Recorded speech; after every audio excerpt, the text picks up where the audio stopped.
بسم اللہ الرحمن الرحیم۔ السلام علیکم ورحمۃ اللہ وبرکاتہ۔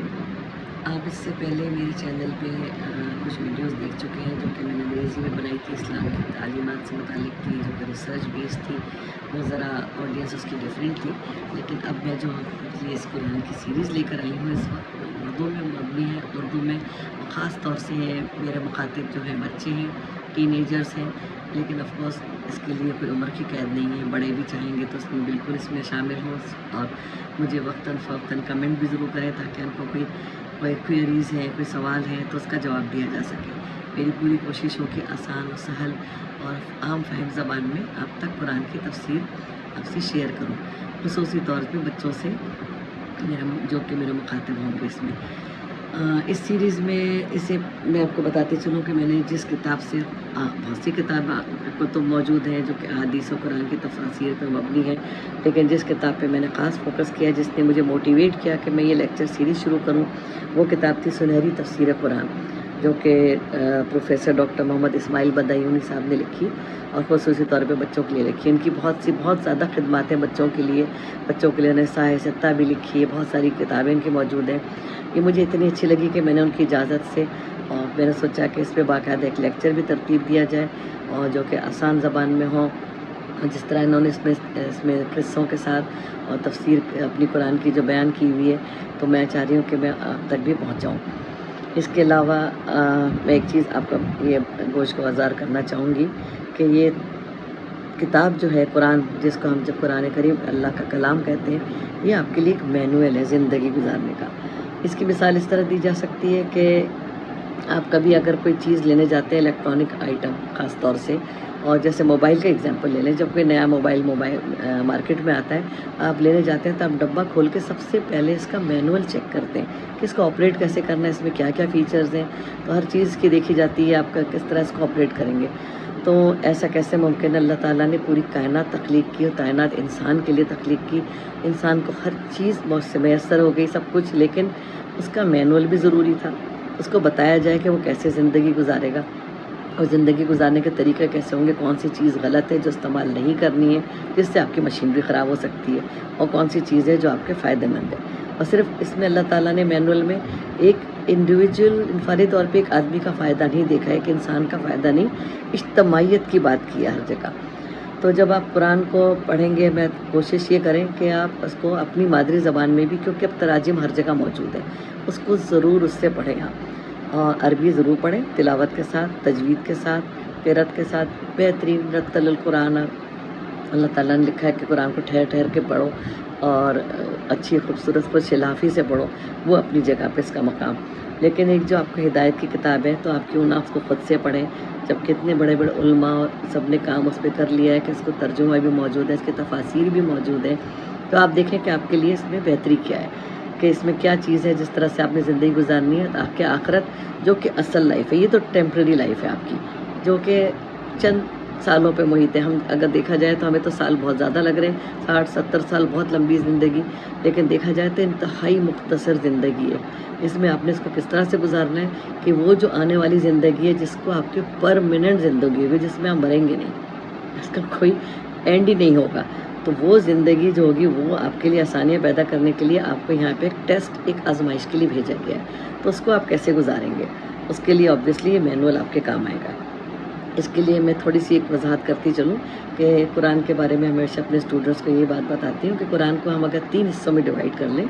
جیسے کہ ایک ہوتا ہے عبادات، ایک قوانین، اور تیسرا ہے اخلاقیات۔ تو اگر ہم دیکھیں تو قرآن میں عبادات پہ مشکل 15% آیات ہوں گی۔ اس کے بعد اگر ہم دیکھیں قوانین جو کہ اللہ تعالیٰ نے وضع کر دیے، وہ وراثت کے ہیں، آئلی قوانین ہیں، کرمنل لاز ہیں، دوسرے قوانین ہیں کہ کیا غلط ہے، کیا گناہ ہے، اور کیا کس کی سزا ہے دنیا میں بھی۔ سزا کے لیے انسان کو اللہ تعالیٰ نے پورا کا پورا اس مینول میں لکھ دیا ہے کہ آپ نے کس طرح سزا دینی ہے، چوری کی سزا کیا ہوگی، قتل کی سزا کیا ہوگی، قصاص کیا ہے، دیت کیا ہے، تمام چیزیں اس میں موجود ہیں۔ وراثت کا قانون بھی موجود ہے، شادی بیاہ، آئلی قوانین، طلاق، یہ تمام قوانین تو موجود ہیں۔ اب یہ 25% حصہ ہے قرآن کا۔ اب آئے جو کہ ایک لارجر ہے، بہت بڑا حصہ قرآن کی تعلیمات کا ہے، وہ ہے اخلاقیات پہ، جس پہ ہمارے یہاں سب سے کم زور دیا جاتا ہے۔ جبکہ اخلاقیات پہ پورے کے پورے معاشرے کی تمام بنیادیں کھڑی ہوئی ہیں، پوری ایک فیملی کی ایک آپ زندگی آپ شروع کرنے جا رہے ہیں، تو ظاہر ہے آپ کے جب دنیا میں اپنے آنکھ کھولے تو اپنے ماں باپ بہن بھائی سب کو دیکھا آس پاس، تو آپ نے ان کے کیا حقوق پورے کرنے، کیونکہ حقوق العباد پورا کیے بغیر آپ کو حقوق اللہ کی ہاں معافی نہیں ملے گی۔ حقوق اللہ آپ پورے کر رہے ہیں، آپ نماز بھی پڑھ رہے ہیں، آپ روزہ بھی رکھ رہے ہیں، لیکن حقوق العباد اگر نہیں پورے ہیں، ذرا کوتاہی ہو گئی تو اس کی تو پکڑ اچھی خاصی ہے، اور پکڑ پھر آپ سوچ لیں کہ یہ ٹیمپرری زندگی اور ایک پرماننٹ زندگی، تو پرماننٹ زندگی میں آپ کو اس کی تیاری پوری کرنی ہے امتحان کی۔ بہرحال یہ تو چند چھوٹی چھوٹی باتیں تھیں، آپ اکثر سنتے ہی آ رہے ہوں گے، تو اب آپ سے تفصیل سے بات کر لیتے ہیں۔ اس ویڈیو کے آخر میں انشاءاللہ میں آپ سے کتاب کا بارے میں تھوڑا سا شیئر کروں گی، اس کی تصویر اور اس کی معلومات، لیکن اب ہم شروع کرتے ہیں اپنی سورہ فاتحہ سے، جو کہ قرآن کا اوپننگ چیپٹر ہے۔ تو اکثر میں نے اپنے اسٹوڈنٹ سے سوال کیا ہے فاتحہ کے معنی کیا ہے، بہت سارے بچے جو کہ ٹین ایجر تھے، تو بڑی حیرانی کی بات ہے ان کو نہیں معلوم تھا کہ فاتحہ، جب آپ سب کچھ نے تو یہ کہا کہ پہلا چیپٹر ہے قرآن کھولنا، قرآن پڑھنا، تو میں نے کہا یہ بات کسی حد تک صحیح ہے کھولنا، کیونکہ آپ پہلا چیپٹر جب آپ قرآن کھولتے ہیں تو فاتحہ پڑھتے ہیں، پہلی سورت پڑھتے ہیں، تو فاتحہ کے معنی لغوی معنی جو ہے کھولنے کے ہی ہیں کہ آپ نے کھولا، کیا کھولا؟ کتاب کھولی، قرآن کھولا نہیں، قرآن تو کھول لیا آپ نے، لیکن جب آپ قرآن کھولیں گے تو آپ کس میں داخل ہوں گے؟ علم و حکمت کے دروازے کھولنا، کیونکہ قرآن فرقان ہے، علم و حکمت کی کتاب ہے جس میں تمام علوم دنیا کے دیے گئے ہیں، حکمت مہیا کی گئی ہے آپ کو کہ کس چیز کو آپ نے کرنا ہے، اس کے پیچھے کیا حکمت پوشیدہ ہے جو آپ کو فائدہ دے رہی ہے، جو آپ کو نقصان دے رہی ہے، تو یہ آپ کو علم و حکمت کے آپ پہ دروازے کھولے گا، آپ اس کے اندر داخل ہو گئے، آپ نے پہلا چیپٹر پڑھنا شروع کیا، اور اس کے بعد آگے آپ جو پڑھتے جائیں گے آپ کو بہت ساری حکایت ملیں گی، بہت سارے قصے ملیں گے۔ کچھ لوگ تو یہ بھی کہتے سنا گیا کچھ لوگوں کو کہ یہ قرآن جو ہے یہ قصوں کی کتاب ہے، کہانیوں کی کتاب ہے، حکایت کی کتاب ہے، جو مشرکین ہیں، مستشرقین ہیں، جو کہ اس پہ ہمیشہ اعتراضات اٹھاتے ہیں، تو ان کی رائے یہی ہوتی تھی ہمیشہ سے، لیکن اگر آپ دیکھیں گے تو ہر قصے میں جو کہ مختلف دور میں تمام پیغمبروں کے اس میں گزرا ہے، پچھلی کتابوں میں ان کا ذکر موجود ہے، جو گزرے ہیں قصے، تو قصوں کے ساتھ ساتھ آپ کو ایک ہدایت دی جا رہی ہے، آپ کو ایک سبق، جیسے ہم بچوں کو اسکول میں پڑھاتے ہیں، کہانیاں پڑھاتے ہیں، آخر میں کہتے ہیں آپ نے کیا سبق سیکھا اس سے، تو کچھ سبق آموز کہانیاں ہوتی ہیں، تو یہ کہانیاں نہیں ہیں، یہ سچ مچ کے واقعات ہیں جو کہ وقتاً فوقتاً کچھ دور میں ہوتے رہے، تو اللہ تعالیٰ نے ان کا ذکر اس طرح سے کیا ہے، انسان کی فطرت بھی ہے، وہ کہانیوں سے بہت خوش ہوتا ہے، حکایت سے خوش ہوتا ہے، اور سن کے ذرا اس کو امیزنگ سا لگتا ہے، اور اس کی طرف اس کے ذرا رجحان بھی ہے، توجہ بھی ہوتی ہے، تو ان واقعات کو اللہ تعالیٰ نے اس میں جو پیش کیا، جو قصص القرآن کے نام سے مشہور بھی ہے، تو ان واقعات کی حکمت یہی ہے کہ اس کے ذریعے انسان کو یہ میسج دیا جائے کہ آپ کو اس میں کیا راز پوشیدہ ہے، اس میں کیا حکمت ہے، اور اس میں آپ کو یہ جو گزرا ہے جن کے اوپر یہ واقعہ، تو اس میں اللہ تعالیٰ کیا پیغام دینا چاہ رہا ہے کہ اب آپ اس کو اپنے اوپر کیسے اپلائی کریں گے، آپ اس سچویشن میں آئیں گے تو آپ کے اوپر امپلیمنٹیشن کیا ہوگا، اور آپ کو اس سچویشن میں اللہ کا حکم کیا ہے، اور اس کے نبی کا اور اس کے پیغمبروں کا جو پیغام وہ لے کے آئے تھے، تو اس پہ کیا حکم آپ پہ اپلائی ہوگا، وہ آپ نے اس کو پھر کرنا ہے، اس کو اپنی پریکٹیکل لائف میں کرنا ہے، کہ اسلام صرف نماز اور قرآن پڑھنے کا، رمضان میں روزے رکھنے کا، صرف رمضانوں میں قرآن پڑھنے کا، یا پھر تلاوت کے ساتھ پڑھنا، قرأت کے ساتھ پڑھنے کا نام نہیں ہے، پریکٹیکل ریلیجن ہے، ہمیشہ سے کہتے ہیں بڑے بزرگ کہ یہ ایک وے آف لائف ہے، آپ نے لائف کیسے گزارنی ہے، اپنی زندگی کا پورا احاطہ کرنا ہے اس پہ کہ کس طرح سے لائف گزارنی ہے، ایک مکمل انسان بننا ہے، ایک کامیاب انسان بننا ہے، کامیاب انسان بننے کے لیے آپ نے اس کی پوری تعلیمات پہ عمل کرنا ہے۔ اللہ تعالیٰ یہ نہیں کہتا کہ آپ صرف نماز، روزہ، عبادات، قرآن ہی پڑھتے ہیں، اللہ تعالیٰ نے دوسرے علوم بھی بنائے دنیا میں، سائنسی علوم ہے، آپ نے اس میں آگے ترقی کرنی ہے، انسان کی فلاح و بہبود کے لیے کام کرنا ہے، آگے ترقی کر کے اپنے لیے آسائشیں پیدا کرنی ہے، دوسروں کے لیے آسائشیں پیدا کرنی ہے، دوسروں کے لیے بھی آسانیاں پیدا کرنی ہے، تو وہ آسانیاں پیدا کرنے کے لیے آپ کو ایک گائیڈ لائن کی ضرورت ہے، ایک فریم ورک ہے۔ قرآن میں ہر چیز نہیں لکھی ہوئی ہے کہ آپ نے سائنٹیفک ایجادات بھی کرنی ہے، یہ ہوگا تو یہ ہوگا، صرف ایک فریم ورک دیا ہوا ہے اخلاقیات کا، ایک رولز ریگولیشنز کا، اس رولز اینڈ ریگولیشن سے باہر نکل کے آپ نے کام نہیں کرنا ہے، نہیں تو آپ کو خود ہی نقصان ہوگا، یہ بھی اللہ تعالیٰ نے بتا دیا ہے، اور انسان نقصان اٹھاتا بھی ہے بعض اوقات جب وہ اس رول ریگولیشن، اس ضابطۂ حیات سے باہر نکلنے کی جسارت کرتا ہے، تو اسی فریم ورک کے اندر رہتے ہوئے کام کریں گے تو آپ یہاں بھی کامیاب ہوں گے، اور آبویسلی آگے کے لیے تو آپ بالکل ہی کامیاب اپنے لیے کامیابی کا راستہ چن لیں گے۔ تو پہلی ہم صورت کی طرف آتے ہیں، سورہ فاتحہ کی طرف، جس کے معنی ہے فاتحہ، جس کے معنی ہے علم و حکمت کے دروازے کھولنا۔ اب آپ نے علم و حکمت کے دروازے کھول لیے۔ پہلی آیت، الحمدللہ رب العالمین۔ اب اس میں آپ کیا کر رہے ہیں؟ اللہ کی ثنا کر رہے ہیں، اللہ کی تعریف کر رہے ہیں۔ آپ نے اس میں اللہ نے لفظ اپنا رب استعمال کیا ہے، الحمدللہ رب العالمین۔ ایک طرف اللہ بھی لفظ، پہلا لفظ اللہ ہے، پھر رب ہے اس میں۔ اللہ کے 99 نام ہے، 99 اسماء الحسنی ہے، تو آپ دیکھتے ہیں کہ اللہ تعالیٰ نے ہر جگہ قرآن میں جگہ جگہ ایک، اس آیت میں تو دونوں ہی اللہ کی صفات آ گئی ہیں۔ تو ہم جب ابتدا کرتے ہیں تو قرآن کا، تو ہم اللہ تعالیٰ کی صفات بیان کرتے ہوئے اس کی حمد و ثنا کریں گے، اس کی تعریف کریں گے، اور اس کو تعریف کرنے کا مقصد یہ ہے کہ ہم مان رہے ہیں دل و جان سے۔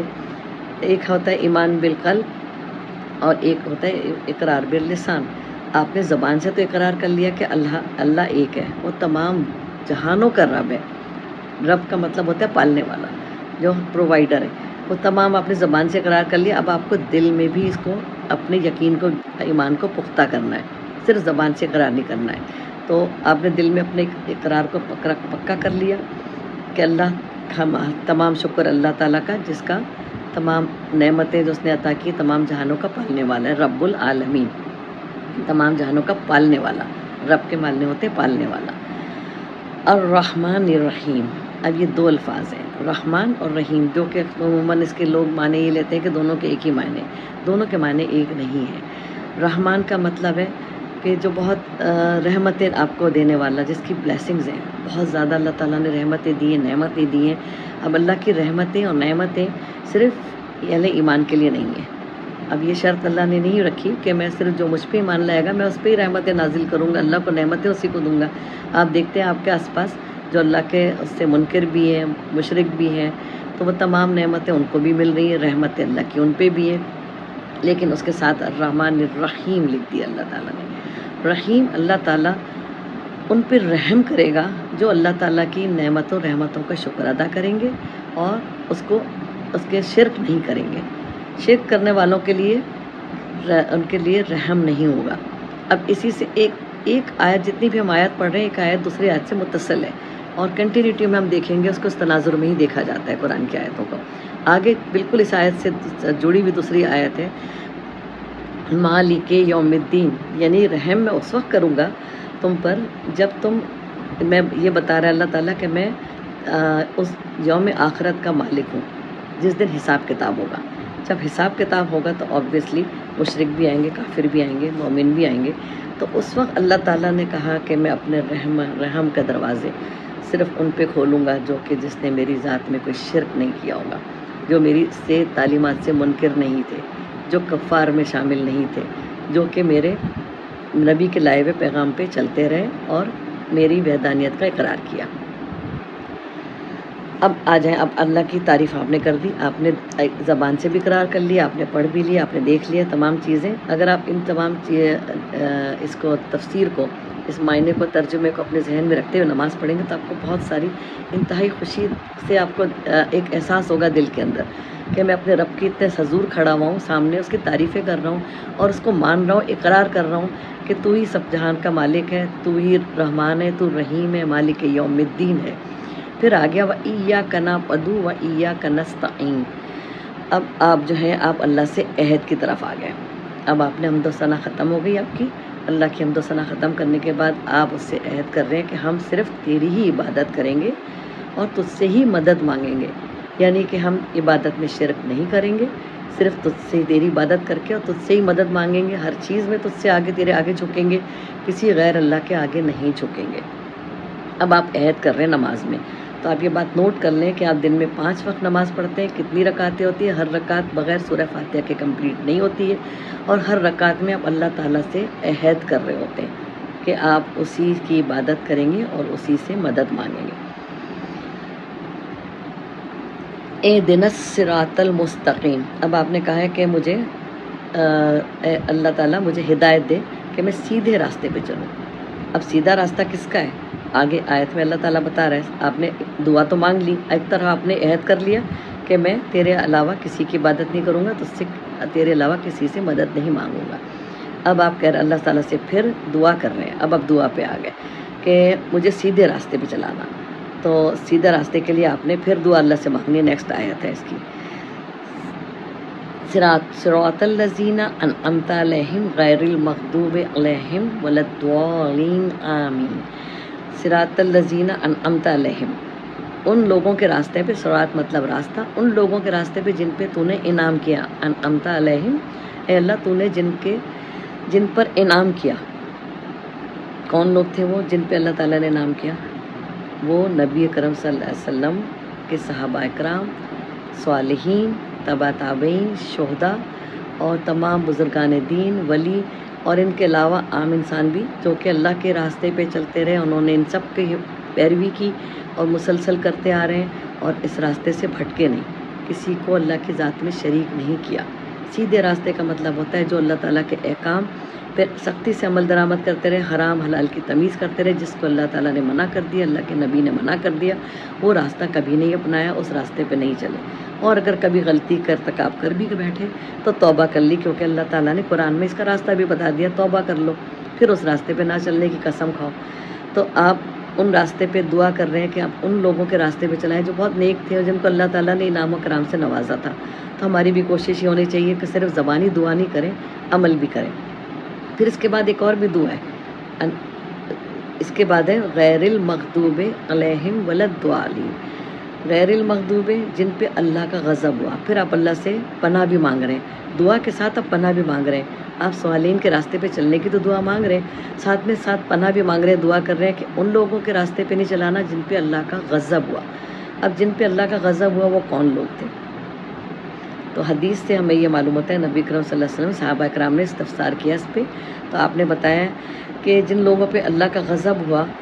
وہ لوگ تھے جو کہ یہودی قوم تھی۔ یہودیوں کا اللہ کا غضب کیوں ہوا؟ کہ وہ اللہ تعالیٰ کے راستے پہ چلنے والے بھی تھے، سب کچھ تھے، مانتے تھے، لیکن بار بار وہ اللہ کے راستے کو چھوڑ دیتے تھے، حضرت موسیٰ کے راستے کو چھوڑ دیتے تھے، جب کا پیغمبر کہتا تھا ہر بات اس سے انحراف کرتے تھے اور راستہ چھوڑ کے اپنا مرضی سے جو مرضی آئے کرتے تھے، اس میں شرک بھی کرتے تھے۔ تو بار بار یہ غلطیاں کرتے تھے، بار بار گناہ کا مرتکب ہوتے تھے۔ تو جب یہ آخر میں جب یہ بالکل ہی ایسے ہو گیا کہ انہوں نے اللہ تعالیٰ کے راستے کو چھوڑ دیا، تو اللہ تعالیٰ کا غضب ان پہ ہوا اور اللہ تعالیٰ نے اس قوم پہ لعنت فرمائی، جو کہ قرآن میں اس کا ذکر موجود ہے۔ اللہ تعالیٰ کی ناپسندیدہ قوم ہوتی تھی، اب ناپسندیدہ ترین قوم ہے۔ اس کے بعد اللہ تعالیٰ نے کہا غیر المغضوب ولا الضالین، اور ظالموں میں سے مت ہو جانا۔ یہ تو جن پہ غضب ہوا، جن پہ عذاب ہوا اللہ تعالیٰ کا، یہ قوم تھی یہود۔ تو دوسری قوم کون سی ہوئی؟ تو اس پہ نبی کرم صلی اللہ علیہ وسلم کا ارشاد ہے، یہ قوم حضرت عیسیٰ تھی، جو کہ ہم جن کو آپ عیسائی کہتے ہیں، جو کرسچن کہتے ہیں، یہ قوم وہ قوم تھی جنہوں نے یہودیوں کی پیروی کی اور انہوں نے بھی شرک کیا، اللہ کا بیٹا بنا لیا حضرت عیسیٰ کو، اور ناشکرے بن گئے، اللہ سے ناشکرہ بن کیا۔ تو انہوں نے اپنے نفس پہ خود ظلم کیا، سب کچھ جانتے ہوئے بھی، مانتے ہوئے بھی کہ اللہ تعالیٰ اس کو سخت ناپسند کرتا ہے، انہوں نے وہی راستہ اپنایا۔ تو اللہ تعالیٰ نے کہا ایک نے تو اللہ کا غضب ہوا، ان کی نعمت اللہ تعالیٰ نے اتنی تاری اس کے ساتھ تھی، انہوں نے اپنے اللہ تعالیٰ کی نعمتوں کا ناشکرہ پن کیا، تو ان کو اللہ تعالیٰ نے لعنت فرمائی۔ لیکن ان کو ظالمین میں سے کہا، انہوں نے اپنے نفس پہ ظلم کیا، اپنے آپ پہ ظلم کیا، اللہ کے سیدھے راستے سے بھٹک گئے۔ تو اب آخری آیت میں ہم اللہ تعالیٰ سے دعا مانگ رہے ہیں ہمیں نیک لوگوں کے راستے پہ چلانا، شہداء کے راستے پہ، صالحین کے راستے پہ، پیغمبروں کے راستے پہ، ولیوں کے راستے پہ، بزرگوں کے راستے پہ، جن کو اللہ تعالیٰ نے انعام و کرام سے نوازا دنیا میں بھی آخرت میں بھی۔ تو ہم وہ راستے پہ ہم چلنا چاہتے ہیں، ہمیں کوشش ہماری یہ ہوگی پوری کہ ہم چلیں، اور اللہ سے دعا بھی کر رہے ہیں کہ ہمیں بھٹکنے نہ دینا، اور اللہ تعالیٰ سے ساتھ میں یہ بھی دعا کر رہے ہیں کہ ان لوگوں کے راستے پہ نہ چلیں جن پہ تو نے غضب کیا اور جن کو ظالموں میں اپنے شامل کیا، جنہوں نے اپنے نفس پہ ظلم کیا۔ تو یہ تو پوری ایک سورہ فاتحہ کی ایک چھوٹی سی آپ کو تفسیر میں نے بہت ہی آسان پیرائے میں سمجھا دی۔ جب آپ نماز پڑھیں گے تو آپ کو یقیناً آپ کو بہت مزہ آئے گا، جب آپ یہ پڑھ لیں گے تو اللہ تعالیٰ سے آپ عہد بھی کر رہے ہوں گے، اس کی تعریف بھی کریں گے، حمد و ثنا بھی کر رہے ہوں گے، اس سے دعا بھی مانگ رہے ہوں گے، تو اور اپنا عہد جو کریں گے وہ عہد سے پھریں گے نہیں آپ۔ تو یہ آپ یہ بار بار سوچ لیں کہ آپ دن میں 5 ٹائم نماز پڑھ رہے ہیں، ہر رکعت میں یہ سورہ فاتحہ پڑھ رہے ہیں، اور آپ کتنی بار اللہ سے عہد کر رہے ہیں، اور اپنی زندگی میں جب آپ عملی قدم اٹھانے جائیں تو آپ یہ سوچ لیں کہیں مجھ سے